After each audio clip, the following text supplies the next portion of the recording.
ফিলিস্তিনকে রাষ্ট্র হিসেবে স্বীকৃতি দিয়েছে কানাডা, ব্রিটেন ও অস্ট্রেলিয়া। রবিবার একযোগে এই তিন দেশ ফিলিস্তিনকে স্বীকৃতি দেয়। এ ঘটনা ইসরায়েলিদের মধ্যে তীব্র ক্ষোভের জন্ম দিয়েছে। লন্ডন থেকে বার্তা সংস্থা এএফপি এ খবর জানায়। পর্তুগালও ফিলিস্তিন রাষ্ট্রকে স্বীকৃতি দেবে জানিয়েছে। 2023 সালের অক্টোবরে ইসরায়েলে হামাসের হামলার জেরে ফিলিস্তিনে ব্যাপক দমন-পীড়ন শুরু করে ইসরায়েল। এ নিয়ে ইসরায়েলের উপর চাপ ক্রমেই বাড়ছে।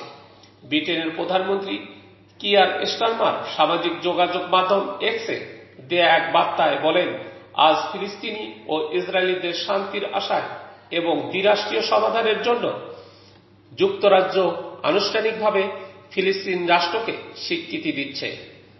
শিল্পোন্নত G7 7 দেশের মধ্যে যুক্তরাজ্য ও কানাডা প্রথম ফিলিস্তিনকে এই স্বীকৃতি দিল।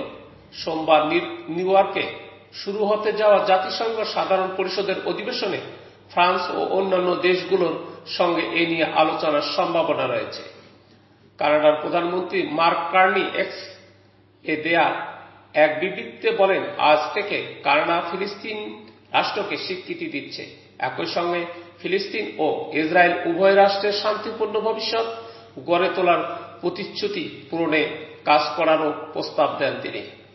তিন দেশের এই স্বীকৃতি ফিলিস্তিনিদের দশকের পর দশক ধরে রাষ্ট্র প্রতিষ্ঠার আকাঙ্ক্ষার ক্ষেত্রে একটি মাইলফলক।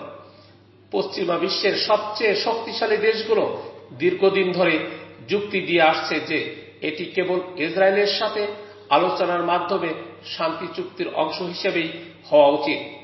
কিন্তু এই পদক্ষেপের ফলে ওই দেশগুলো কার্যত যুক্তরাষ্ট্র ও ইসরায়েলের বিরুদ্ধেই গেল। ইসরায়েলি প্রধানমন্ত্রী বেঞ্জামিন নেতানিয়াহু ক্ষুব্ধ প্রতিক্রিয়া জানিয়েছেন এবং জাতিসংঘে এর বিরোধিতা করার প্রতিশ্রুতি দিয়েছেন। নেতানিয়াহু বলেন, ফিলিস্তিন রাষ্ট্রের দাবি আমাদের অস্তিত্বকে বিপন্ন করবে এবং সন্ত্রাসবাদ ছড়ানোর কাজ করবে। অস্ট্রেলিয়ার প্রধানমন্ত্রী অ্যান্থনি আলবানিজ ফিলিস্তিনকে রাষ্ট্র হিসেবে স্বীকৃতি ঘোষণা দেন। এই ফিলিস্তিন রাষ্ট্র হামাসের কোনো ভূমিকা থাকবে না বলেও উল্লেখ করেন তিনি। জাতিসংঘের 3/4 দেশ সদস্য ইতিমধ্যেই ফিলিস্তিন রাষ্ট্রকে স্বীকৃতি দিয়েছে।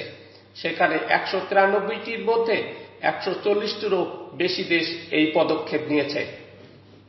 পর্তুগাল জানিয়েছে তারা রবিবারই নিউ ইয়র্কে আনুষ্ঠানিকভাবে ফিলিস্তিনকে রাষ্ট্র হিসেবে স্বীকৃতি দেবে।